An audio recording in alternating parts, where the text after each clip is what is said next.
budget battle. The Senate reaches a deal to avoid a shutdown.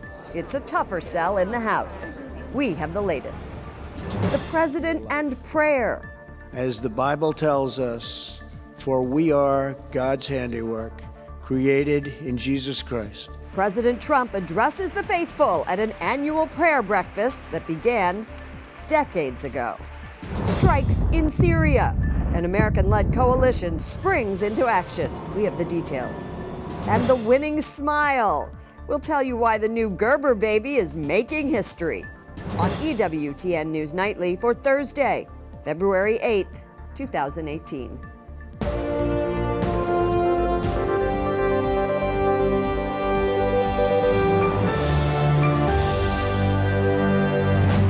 Good evening from Washington, D.C., and thank you to those of you joining us from around the world for news from a Catholic perspective. I'm Lauren Ashburn. Congress scrambles to avert a second government shutdown in a month. They need to pass a spending bill before the clock strikes midnight. The bill is tied to a 2-year budget deal. Capitol Hill correspondent Jason Calvi has more. Good evening, Jason. Good evening, Lauren. GOP leaders say this budget deal gives needed funds to the military, but it adds $300 billion in spending over the next 2 years, and that could set the government on track for the first $1 trillion deficit since Obama's first term, and that worries conservative Republicans. Yeah, it's just intergenerational theft, right? I mean, we're getting all the benefits of current spending right now on the credit card, and then the kids are going to pay off our credit card. Right? So, I mean, that is ethics 101. It's in the Big Ten. Don't steal, right? I mean, we're stealing from our own kids. But GOP leadership says the bill is a compromise. It needs 60 votes in the Senate. Republicans only have a 51-seat majority, so they do need to work with Democrats to get the spending bill passed. The number 2 Senate Republican questions why members of his own party oppose the deal. Do they want to deny states like mine the disaster relief that they've been promised? There have been a lot of people waiting a long time, not even back in their homes. The budget deal adds $89 billion in disaster aid for hurricane and wildfire-hit states. It shatters spending caps on domestic and defense programs, offering a 14% Pentagon bump. But it does not include protections for dreamers, immigrants brought to the country illegally as children, and lawmakers did not have a lot of time to read the 652-page bill. It was just unveiled late last night. President Trump tweeted in support of the budget deal, saying it's so important for our great military. Lauren? I know Democratic leader Pelosi set a record yesterday trying to force protections for dreamers. Did she succeed? You're right. Democratic leader Nancy Pelosi set a modern-day record, speaking on the House floor for more than 8 hours in support of protecting dreamers. Speaker Ryan says today that stamina is impressive. He reiterates he'll bring an immigration bill to the floor after they pass this budget deal. Capitol Hill correspondent Jason Calvi. Thank you, Jason. One of the president's top aides resigns following allegations of domestic abuse by 2 of his wives, ex-wives. Rob Porter, who served as White House staff secretary, denies the claims, calling them outrageous and vile. A White House official says Porter's resignation is effective immediately. Porter helped write the president's State of the Union address last month. President Trump says faith is central to American life and liberty. He made these comments this morning at an annual prayer breakfast, all before religious, lawmakers, dignitaries. White House correspondent Mark Irons reports. Good evening, Mark. Good evening, Lauren. President Trump addressed the National Prayer Breakfast for the second year in a row. He noted America's founders invoked our Creator in the Declaration of Independence. President Trump told the crowd of over 3,000 people, "We are God's handiwork, created in Jesus Christ to do good works."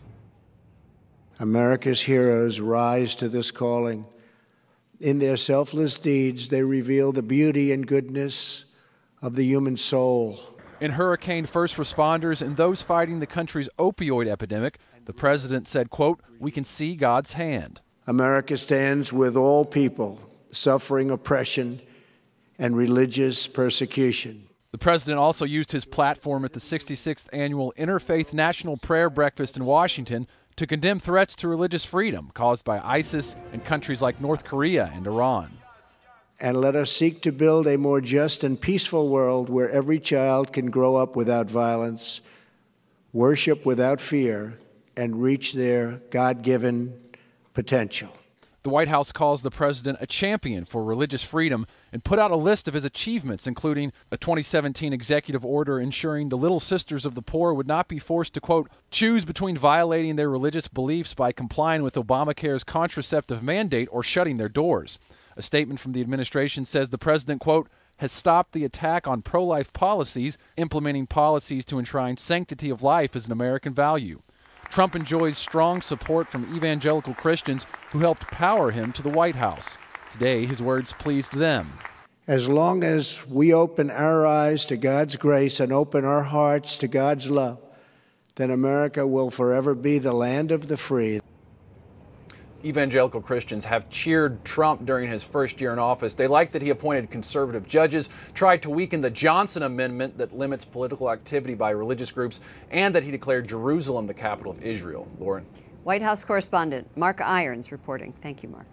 Attorney General Jeff Sessions delivers opening remarks at a summit on opioids in Florida. Sessions calls the epidemic the deadliest drug crisis in the nation's history. This country is facing a crisis we've never seen. I don't think anything quite like it in my experience, and I believe we can do better about it. Sessions says the opioid crisis is being driven by prescription painkillers, heroin, and synthetic drugs. Former President George W. Bush says there is, quote, pretty clear evidence Russia meddled in the 2016 presidential election. Whether they affected the outcome is another question, but they meddled, and that's dangerous for democracy. Speaking at the United Arab Emirates, he does not mention President Trump by name, but appears to push back on the president's attempts to have warmer relations with Russia. The White House did not comment on George W. Bush's remarks. One man is dead, 3 others are injured in a stabbing at a church service in Texas. Police say 28-year-old Marco Antonio Moreno pulled a knife during prayers at a private home in Corpus Christi. Among the injured is the 54-year-old pastor. He is hospitalized in serious condition. Russia is accusing the United States of making a grab for Syria's oil-rich territory. It comes after the U.S. coalition launches an overnight airstrike, which left about 100 Syrian troops dead. Russia says they will raise the issue during a UN Security Council session. But American military officials say the move was made in self-defense. Correspondent Wyatt Goolsbee has more from the Pentagon. Good evening, Wyatt. Good evening, Lauren. Officials here at the Pentagon are defending the decision to launch an overnight airstrike against the Syrian military. They say it was a direct response to an attack against their allies, the Syrian Democratic Forces, and it was vital to send a strong response right away. Our forces have the inherent right to self-defense. We are not looking for a conflict with the regime. Any action that takes away from our ongoing operations to defeat ISIS is a distraction. Pentagon spokesperson Dana White explaining why the U.S.-led anti-ISIS coalition made the move to hit Syrian troops. It was a rare U.S. strike against forces that support Syrian President Bashar Assad's government. White says the assault came after pro-Assad troops crossed a deconfliction line in the eastern part of the country, launching a coordinated attack near the largely Kurdish Syrian Democratic Forces headquarters. Supported by artillery, tanks, multiple launch rocket systems, and mortars. The Syrian regime has been using similar weapons against rebels near the capital of Damascus. It's been almost 7 years since the start of the country's civil war that's cost tens of thousands of lives. This week, the president of a NATO ally, Turkey, visited with Pope Francis, discussing the humanitarian crisis in Syria and the ongoing civil war. Erdogan is butting heads with the American military after Turkish troops launched attacks against Kurdish fighters in the northern part of Syria. Turkey distrusts many Kurdish groups, calling them terrorists. The U.S. has partnered with the same groups in the fight against ISIS in Syria and Iraq. We've also learned Turkey's president and Russian President Vladimir Putin have agreed to hold a summit between Turkey, Russia, and Iran in Istanbul to discuss peace efforts in Syria. It's not clear when that summit would happen, but the two have also made the agreement without any mention of the United States. Lauren? Correspondent Wyatt Goolsby reporting tonight from the Pentagon. Thank you, Wyatt. Vice President Mike Pence is pushing South Korea to be more aggressive toward North Korea. In a meeting with President Moon Jae-in in Seoul, Pence expresses concerns about South Korea's agreeable tone toward its neighbor amid the Winter Olympics. But Pence also tells Moon, quote, "Our resolve to stand with you is unshakable." 6 people are dead and around 75 still unaccounted for following a 6.4 magnitude earthquake in Taiwan on Tuesday. At least 4 mid-sized buildings are tilting dangerously at sharp angles. Families in Iraq displaced by the war against ISIS are being forced to return home against their will. Iraqi security forces are telling tens of thousands to leave camps in Baghdad in the coming weeks. But many do not want to return home. They say either they've lost their homes in the war or their property has not been cleared of explosives. The retired Bishop of Hong Kong slams the Vatican's negotiations with China, calling them a catastrophe. In a blog post, Cardinal Joseph Zen says the Holy See's outreach to Beijing would bring suffering to millions of worshipers in the communist country. The Vatican has no comment. Coming up, Face to Face, we discuss the latest developments in the Vatican's investigation into clergy sex abuse in Chile. And a Catholic leader in the Philippines says he has the answer to the country's bloody war on drugs.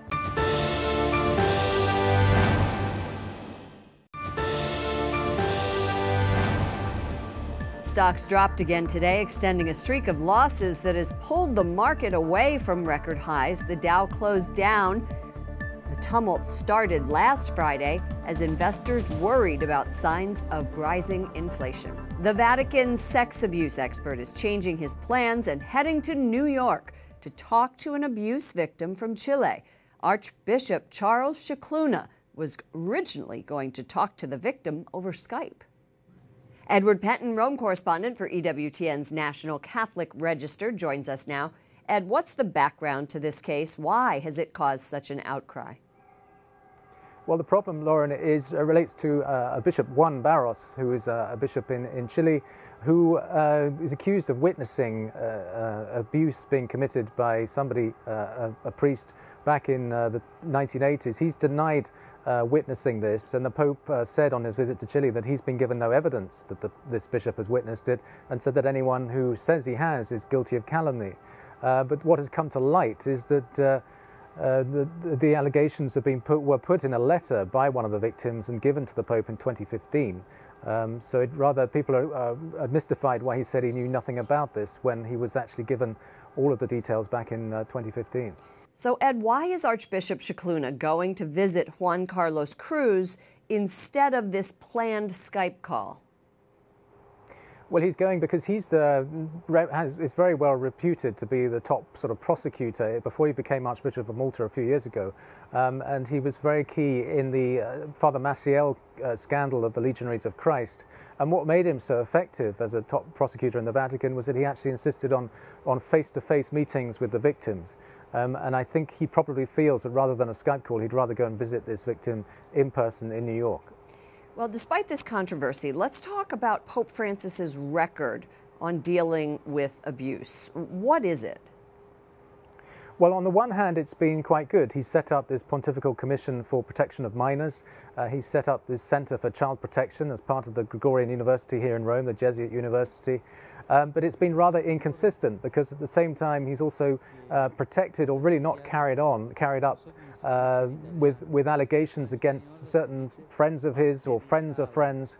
And to give a few examples, Cardinal Daniels, for example, in Belgium, is accused of covering up a case, and he brought him to the two synods as a special synod father to those synods. And then there's Cardinal Maradiaga in Honduras and various other cases where he's really not dealt with these abuse cases perhaps as promptly and as effectively as many people would have wished. Edward Penton, Rome correspondent for EWTN's National Catholic Register. Thank you, Ed, for joining us. Thanks, Lauren. Cardinal Luis Tagle of Manila says the church is helping fight the drug war in the Philippines. He tells our Rome Bureau the key is helping people addicted to drugs get back on their feet. We say, give them to us. And we offer counseling, family therapy. For those who want to study, we offer scholarships.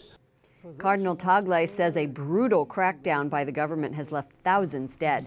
His Eminence will visit the United States next week. The Sault Ste. Marie Diocese in Canada is boycotting government funding for summer jobs. That's because of a requirement that money will only go to groups that support reproductive rights.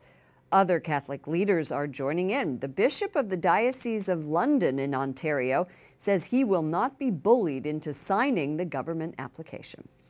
The Trump administration says new rules prohibiting U.S. funds to be used to promote or perform abortions overseas are working.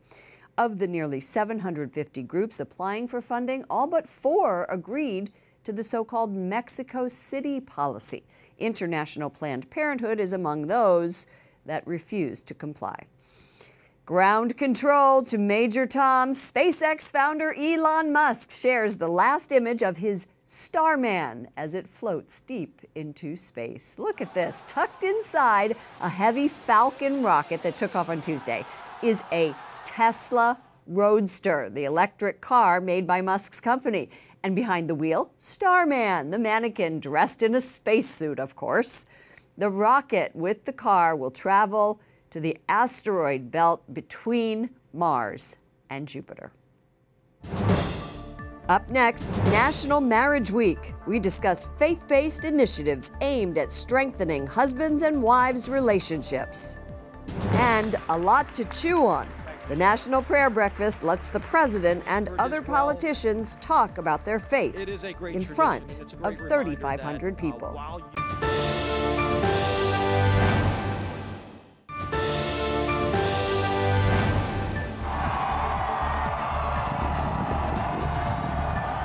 What a parade! Sounds of jubilation and triumph from fans and players alike echoing through the streets of Philadelphia.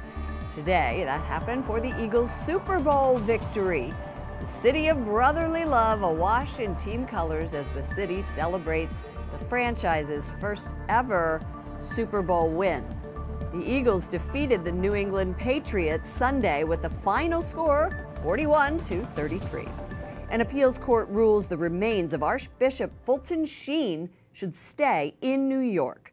It overturns an earlier ruling that would have moved his body to the Illinois diocese, leading the push to have him declared a saint. Sheen, who died in 1979, is best known for his Emmy-winning television work in the 1950s. National Marriage Week began yesterday and ends on February 14th. It's an opportunity to focus on building a culture of life and love, and organizers say that begins with supporting and promoting marriage and the family. Joining us now is Sheila Weber, Executive Director of National Marriage Week USA. Welcome back to the program. Great to be here. Why do we need a Marriage Week? We want one time a year that we're focusing on the benefits of marriage and to help people find more success, because marriage has been in decline in this country. So nationalmarriageweekusa.org has the only online calendar where people can put all the marriage events they're having all year long, or you can go and find something to help yourself or to help your neighbor. So you go there and you find an event that is celebrating marriage on that calendar. We like to increase marriage education all across the country, and we're really happy that the U.S. bishops just sent out a letter asking every parish to participate in National Marriage Week. That can mean start a marriage class at your YMCA or a Sunday school class or a home group. And we'd like to see all those populating our online calendar so that it's a clearinghouse for people to get help. I love what you wrote. You said that instead of having a big, lavish, expensive wedding, that couples are better served in the long term by having a lot of people at their wedding, but doing it without the cost. Why is that? Yes, the Institute for Family Studies has put some research out on this. They're showing that marriages last longer when they don't spend a fortune for just a small group of people to come, but they actually are witnessed by a large group, that means this large community is standing with you and is supporting this marriage. And so we want to help people have low-cost weddings and to not get so caught up in the high expenses that we're seeing today. But why is it that more people equal a longer lasting marriage? Is it because somehow the couple has a commitment to the community? I think it's the community that supports the marriage. And a wedding is not just a vow between two people, it is actually a public affirmation in front of people who want to sustain you and help you. And I was reading that some people spend, I think the American average is $33,000 on a wedding. Yes. Let's go to young people, young millennials. I've been reading a lot of statistics that talk about the secularization of the millennials and the fact that millennials are waiting much longer to get married. Why is that, and should something be done about it? Right. Well, 79% of all adults were married back in 1970. Today, only 51% of U.S. adults are married, so there's a huge drop-off in the actual number of married. And so we are seeing the younger generation postpone and take a long time to make those decisions. And there's also some research that shows it's out of fear. They watch their parents have some failure. Some of that came from the advent of no-fault divorce laws in the 70s that sort of opened the floodgates for the first time for people to walk away from their commitments. And now this generation of children are wanting to avoid the pain that they lived through. So it's causing them to have more fear of commitment. All right, before we go, Sheila Weber, Executive Director of National Marriage Week USA, tell me the website where people can go. Yes, National Marriage Week USA.org, because it's happening in 20 countries around the world. We put USA in the end, and we have videos, really fun videos for how to have a low-cost wedding. Again, one more time, National Marriage Week USA.org. All right, thanks, Sheila Weber. We appreciate it. We'll see you next year. Great, thanks. Okay. Lucas Warren is one, and he has made history. He is the first spokesbaby at Gerber Food in 91 years to have Down syndrome. His photo was chosen out of more than 140,000 submissions. The Dalton, Georgia native will earn $50,000 and will be featured in the company's social media posts. Isn't he just so cute? Executives say they were won over by his smile, and his mother hopes the honor will increase acceptance for special needs children. Finally tonight, my thoughts on this morning's National Prayer Breakfast. It drew people from 50 states and 140 countries. 3,500 of us came together for breakfast right here in Washington, D.C., a city where faith and family can often be forgotten among political fistfights. President Trump addressed the crowd, quoting the Bible, saying, "We are God's handiwork, created in Jesus Christ." He said our founders invoked our Creator in the Declaration of Independence. Our currency says, "In God we trust," and we pledge allegiance to one nation under God. To thunderous applause, Catholic Representative Steve Scalise stood up. He was shot last year while practicing for a charity baseball game with his colleagues. He credited God for saving him from dying on that diamond. And on every person's chair was this black book with one word in gold italics on the cover: Jesus. Think about that. As religious liberty is being stripped away law by law, there are thousands willing to wake up in the wee hours of a cold winter morning to honor the presence of a power greater than ourselves. Maybe this town isn't as selfish as we think. For all of us here at EWTN News Nightly, to all of you around the world, thank you for watching. I'm Lauren Ashburn. We'll be back tomorrow with more news from a Catholic perspective.